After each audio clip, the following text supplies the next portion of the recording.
అన్న రాష్ట్ర ఎన్ఎస్సీ అధ్యక్షుడిగా తమ్ముడు సంపత్ గారు, ఎంపీ అయిన తమ్ముడు అనొచ్చు అన్నారు, ఎంపీ అయిన తమ్ముడు చామల కిరణ్ గారు, అన్న ఎమ్మెల్యే గారు మల్లెడ్డి రంగన్న గారు, పిఎం రెడ్డి గారు, అదేవిధంగా సంజయ్ రెడ్డి గారు, మా అక్క నిర్మలా గౌడ్ గారు, బాగులేదు అరే ఏదే మరి. సో ఇక్కడికి ఇచ్చేసిన అక్కా చెల్లెలందరికీ పేరు పేరున నమస్కారం. తప్పకుండా ఈ కార్యక్రమాన్ని బెల్లయ్య గారు పైకి రావచ్చు, చూడలే మిమ్మల్ని. వారు గిరిజన కార్పొరేషన్ చైర్మన్. మీరు కూడా మీ కార్పొరేషన్ నుంచి గిరిజన మహిళలకు కుటుంబ మిషన్లు ఇవ్వాలి. నేను కూడా తప్పకుండా బీసీ సంక్షేమ శాఖ మంత్రిని. ఇప్పటికే మైనారిటీస్ తరఫున కొన్ని కుటుంబ మిషన్లు మా నియోజకవర్గాలకు వచ్చినాయి, పంచుతున్నాం. కానీ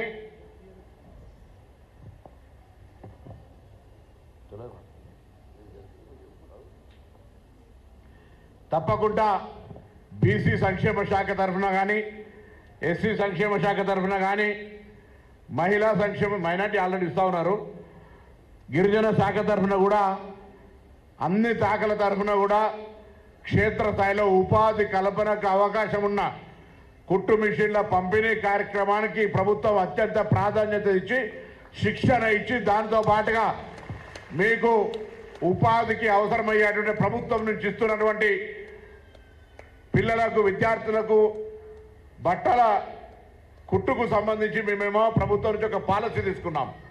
గతంలో ప్రైవేటు వ్యక్తులకు ఉంటే మేము మహిళా సంఘాలందరినీ కూడా కోటీశ్వరులు చేస్తా ఉన్నాం. కాబట్టి మహిళా సంఘాల ద్వారా ఈ కుట్టుకు పంపిణీ కార్యక్రమం చేస్తూ ఉన్నాం. మీరు కన్వర్టింగ్ టు మహిళా సంఘాలు, మీరు ఇట్లా ఇండివిజువల్ ఆర్గనైజేషన్ చేసుకున్నా, మీరు మదర్ ఎడ్యుకేషన్ ఆర్గనైజేషన్ చేసుకున్నా, ఎక్కడికక్కడ సొసైటీస్ మీరు ఏదైతే మహిళా సంఘాలు ఏర్పాటు చేయండి. ఆ మహిళా సంఘాల పేరు మీద మీకు ఆ ఆర్డర్లు వచ్చే విధంగా మీకు ఎవరైతే ఉత్సాహం ఉన్నారో వాళ్ళకి ఆర్డర్ ఇప్పించే ప్రయత్నం చేస్తాం.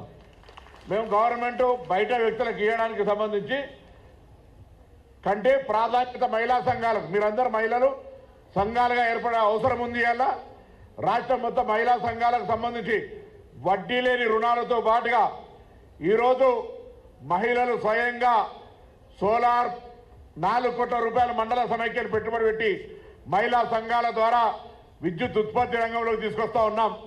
మహిళా సంఘాల ద్వారా, మండల సమైక్యల ద్వారా ఆర్టీసీ బస్సులు కొనుగోలు చేస్తాం. 600 మహిళా సంఘాల మండల సమైక్యల ద్వారా ఈరోజు తెలంగాణ వ్యాప్తంగా మీరు గట్టిగా ఈ ప్రభుత్వానికి చప్పట్లు కొట్టాలి. రాష్ట్ర వ్యాప్తంగా ఉచితంగా బస్సు ప్రయాణం కలిగేస్తా ఉన్నాం.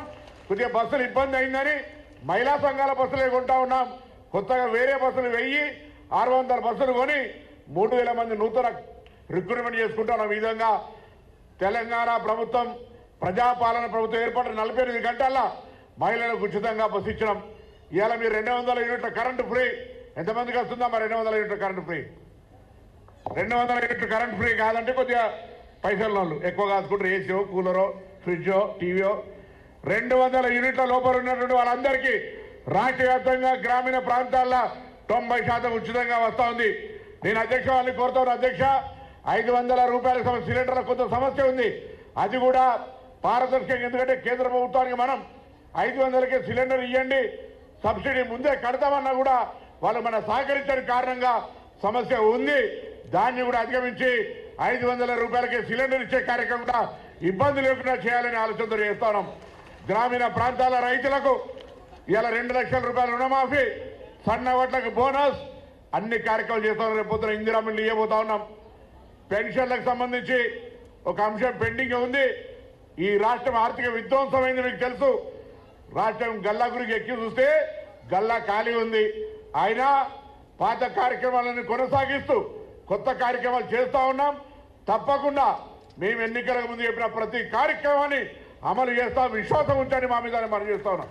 మీరందరూ ఇలా ఉపాధి ఉచితాలతో ఉపాధి కావాలని కోరుకుంటున్న మీ అందరికీ కూడా ప్రభుత్వం తరఫున ఆర్థికంగా ఏదో ఒక చేయూతనిచ్చి ముఖ్యమంత్రి రేవంత్ రెడ్డి గారి నాయకత్వంలో ఉన్న ఈ ప్రభుత్వం తప్పకుండా రాహుల్ గాంధీ గారి ఆదేశాల మేరకు, మా నాయకురాలు సోనియా గాంధీ గారి సూచన మేరకు తప్పకుండా మహిళలకు సంబంధించి ప్రత్యేకమైనటువంటి కార్యక్రమాలు తీసుకుంటాం. మీరందరూ కూడా మహిళా సంఘాల కోటాలోకి, మహిళా సంఘాలను కోటీశ్వరులు చేయాలని, మీ ఉత్పత్తులను అమ్మియడానికి మీకు ఉపాధి అవకాశాలు పెంచడానికి ఆ మహిళా సంఘాల ఆ సభ్యులుగా రావాలని కోరుతూ మీకు మీరుగా మహిళా సంఘాలు ఏర్పాటు చేసుకొని వార్డు వారిగా గ్రామం వారిగా మెక్మా కింద చేసుకొని ముందుకు రావాలని కోరుతూ మీ అందరికీ తప్పకుండా సంజయ్ గారికి మరొకసారి అభినందనలు.